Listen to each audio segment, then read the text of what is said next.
Hello dear student, welcome. तो ओसी में तुम लोग आंसर तो पढ़ लिया, पर कैसे हेड पॉइंट के अंदर आंसर लिखने नहीं जमता। तो ये वीडियो तुम्हारे लिए बना है कि हेड पॉइंट के अंदर ओन वर्ड्स में आंसर कैसे लिखने, 1 का 5 कैसे बनाने का। ओके, आ जाओ। अब एक टॉपिक ले लिया मैंने तुम्हारे लिए बच्चा, कंज्यूमर राइट्स का जो टॉपिक है। अब इसको अपन ओन वर्ड्स में लिखेंगे। किस में लिखेंगे? ओन वर्ड्स में। तो आपको हेड पॉइंट याद है, इसका मतलब भी याद है, टीचर ने पढ़ा है, यूट्यूब पे पढ़ा है, सब टीचर ने पढ़ा, तुमने ध्यान दिया।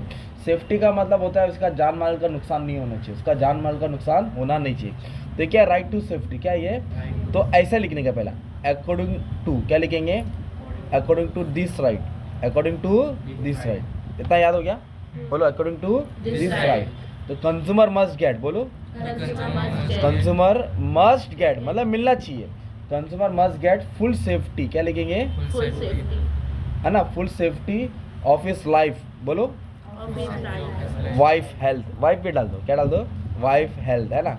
मतलब कस्टमर जो चीज़ खरीद रहा है उसके पीछे उसके जान माल का सेफ्टी होना चाहिए। ये लाइन याद कर लिया, है ना। ये लाइन क्या डाल दिया? डाल दिया। फिर तुम लोग क्या लिखने का? ऐसे भी लिख सकते, it is the responsibility of the business, बोलो, इट इज़ द, मतलब बिजनेस की रिस्पॉन्सिबिलिटी है, रिस्पॉन्सिबिलिटी ऑफ द बिजनेस, है ना, to supply good quality goods, क्या है? Good quality goods to the consumer, to the, क्योंकि अच्छी गुड्स का सप्लाई करना चाहिए, है ना।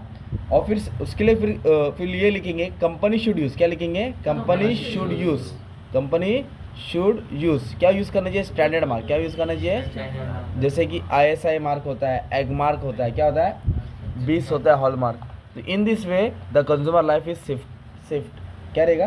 सेफ रहेगा, क्या रहेगा? The consumer life will be safe. तो ये तुमको एक ही लाइन याद करने का था, एक का तुमने 5 बना दिया। अभी बोला राइट टू इन्फॉर्मेशन, क्या बोला है? Right to information. तो राइट टू इन्फॉर्मेशन का मतलब होता है कस्टमर को जानकारी मिलना चाहिए, कस्टमर को जानकारी। तो फिर अभी बार बार अकॉर्डिंग लिखा ना, अभी लिखेंगे राइट टू, ऐसा लिखने का, राइट टू इन्फॉर्मेशन, क्या लिखेंगे? राइट टू इन्फॉर्मेशन, है ना। क्या कर रहा है? रिप्रेजेंट, क्या कर रहा है? रिप्रेजेंट दैट कंज्यूमर, बोलो, should get, consumer should get educate information. Educate नहीं जानता, लिखो प्रॉपर इन्फॉर्मेशन, क्या लिखो? क्या मिलना चाहिए कंज्यूमर को? प्रॉपर इन्फॉर्मेशन अबाउट दी, किसका इन्फॉर्मेशन मिलना चाहिए? सेलर का इन्फॉर्मेशन मिलना चाहिए, कितने घर पे कौन है, क्या है। About the product, about the, फिर लिखेंगे द इन्फॉर्मेशन आर, क्या लिखेंगे?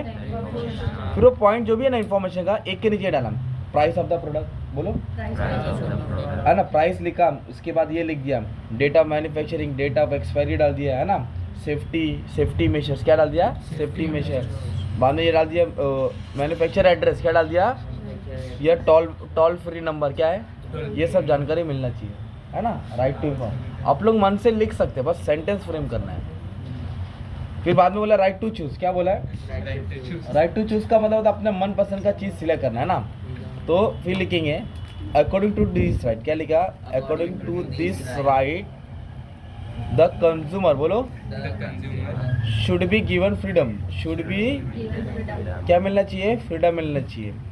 इन selecting the goods, in selecting the, handwriting थोड़ा शार्ट पर लिख रहा था कि समझाने के लिए, जो मेरे मुंह से वर्ड आ रहा है वो ध्यान देना। In selecting goods, in selecting goods.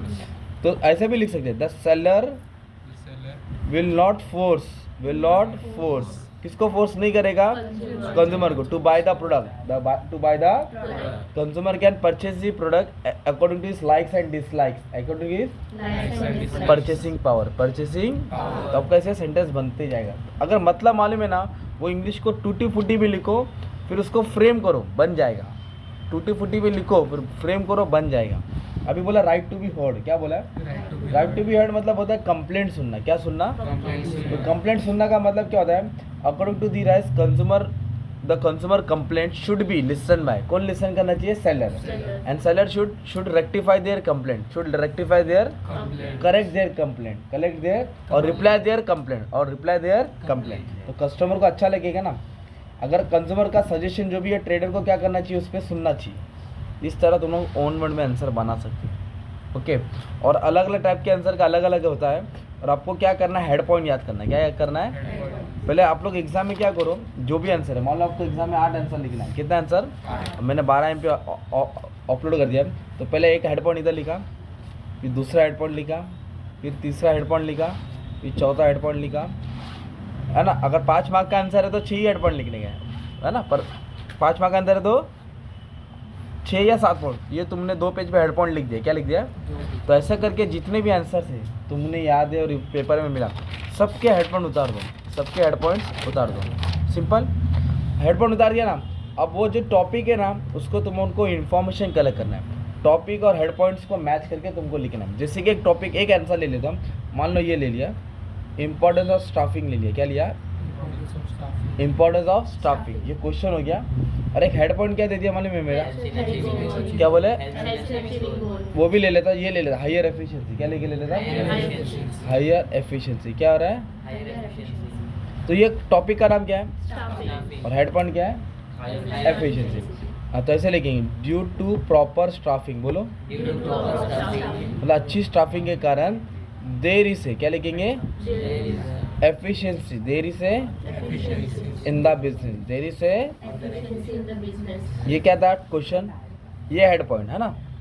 फिर जो है ना ये हेड पॉइंट, उसका मतलब अभी इधर लिखने का, अब उसका मीनिंग इधर लिखने का। लिखेंगे एफिशिएंसी मीन्स, क्या लिखेंगे? कम खर्चे में ज़्यादा फायदा। एफिशिएंसी मतलब कम खर्चे में, means at low cost, at there is high profit, high return, there is high return, है ना, due to there is high return. इतना ही हो गया ना, इतना ही लिख दिया, और नहीं जम रहा मान, और जम रहा नहीं है। फिर लिखेंगे देयरफॉर, क्या लिखेंगे?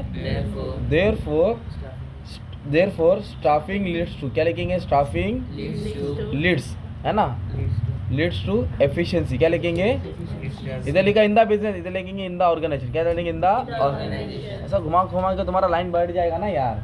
अब मैंने गंदी राइटिंग में लिखा, आप लोग क्लीन राइटिंग में लिखेंगे तो 6 लाइन बन जाएगा, है ना। हेड पॉइंट लिखने का 1 लाइन छोड़ने का, हेड पॉइंट जैसे ये हेड पॉइंट है ना, तो इधर एक्सप्लेनेशन नहीं लिखने का, इधर एक्सप्लेनेशन लिखने का। ओके, तो इस तरह तुम्हारा पॉइंट, लाइन सब बढ़ते रहेगा। Okay, thank you very much and all the best for exam.